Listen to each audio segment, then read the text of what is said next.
Welcome back to News Talk. If you were with us here the other day, you saw the American flag being raised outside the American Embassy in Havana for the first time in half a century.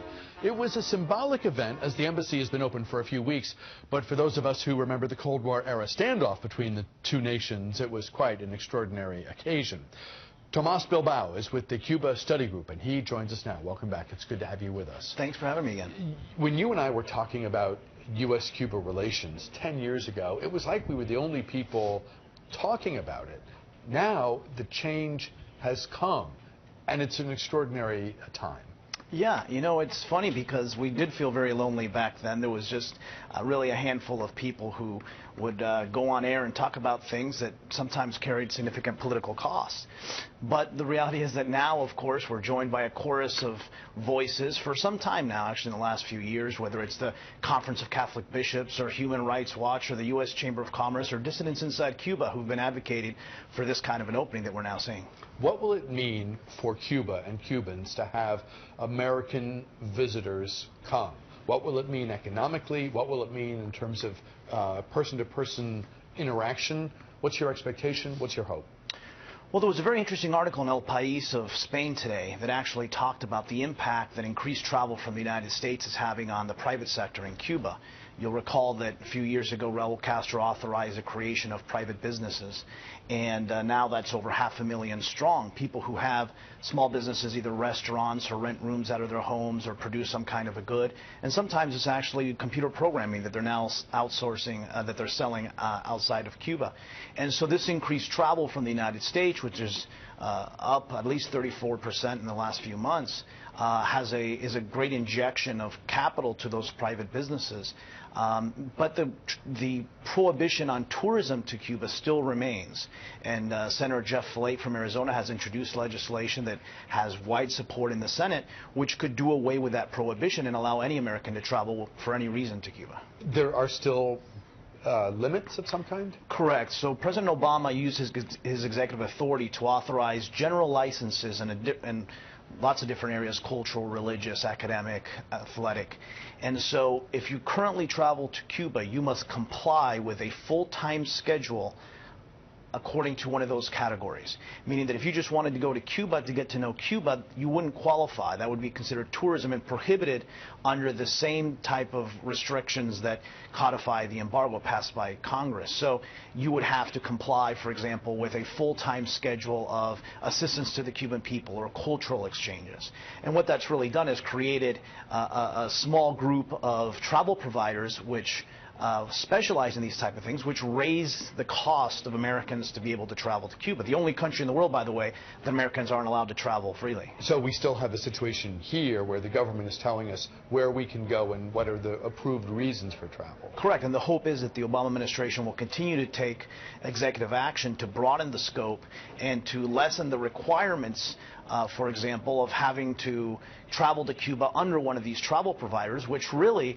only raises the cost of traveling to the island. Can you talk about the impact of the trade embargo, which remains in effect more broadly? Yeah, of course. You know, the trade embargo back when Cuba wasn't reforming perhaps had a negligible effect on fomenting change in Cuba. Right? It obviously hurt the Cuban people. It obviously isolated the United States from our allies. But at the time, Cuba wasn't trying to change. Now that Cuba's embarked on a process of economic reforms, and there's another actually good article today in El País about this, they need access to international financial institutions to reform their economy. Cuba's trying to unify its dual currency. In order to do that, they need the technical know-how and the infusion of capital from the International Monetary Fund or the World Bank. The U.S. embargo on Cuba currently prohibits that, and a number of other things. I mean, of course, as you now have a private sector in Cuba which is largely disconnected from its natural trading partner or its closest trading partner 90 miles away. So at a time when Cuba's begun to reform its economy, we should be looking for ways to encourage that change, not to make that change more difficult. Some people might be drawn to the prospect or the potential opportunity to go to Cuba and sort of see what life was like before, and to get there before other Americans flock there, and the tone and texture and flavor of Havana and other communities changes.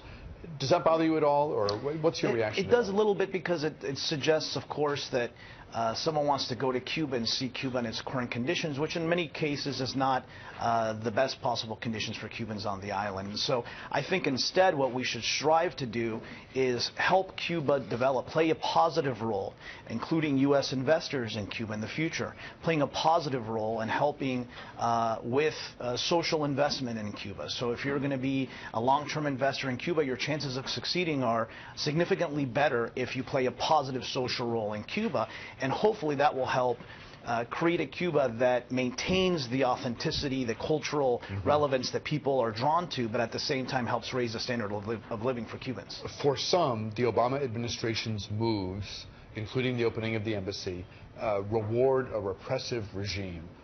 How do you respond to that criticism? Well, I think it's ridiculous. I think that for 53 years, the policy that those same people were supporting did absolutely nothing to hurt the Cuban government. In fact, many of us would argue what actually rewarded the Cuban government by contributing to the isolation that the Cuban government imposed on its own people. So for 52 years, those people have been rewarding the Cuban government by providing them with a convenient scapegoat for the failure of their own policies. Now President Obama has put in place a new policy, a different policy. The regulations came out in January. It's now, 7-8 months later, and these people, of course, are already calling foul and saying that the policy has failed. At the same time, however, there's been an increase in the activity in civil society in Cuba. There's been an expansion of private entrepreneurship, an expansion of access to the Internet. And so these things, of course, we're not satisfied with the pace or how deep these reforms are, but they're all positive steps, and we should be looking for ways to encourage those, not to stop them. What does it mean to have a Cuban embassy in Washington? What does it mean to have an American embassy in Havana? How does, day to day, over time, what impact do you expect? Well, a Cuban dissident once told me, he says, if you want to have influence, you have to be present. And what having a U.S. embassy in Cuba allows us to do is to advance the interests of the United States and the interests of the Cuban people. Having a more robust diplomatic presence there also allows us to have a better relationship with the diplomatic corps, the foreign diplomatic corps on the island.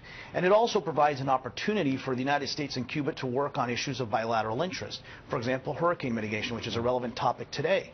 There are things that we can learn from each other on how to prepare and respond to hurricane disasters, or how to protect our coastlines, in the event of an oil spill, for example, where cooperation would be key, especially to protecting the coast of Florida, and for drug interdiction. So having that diplomatic presence is merely a channel to help advance our interests. Tomas Bilbao of the Cuba Study Group, great having you here. My pleasure. We've been talking about this issue for a long time here on the show, but never at a time like this. So it's great to see you again. It's a pleasure being with you. Thank you for your time. We're back with a program note right now.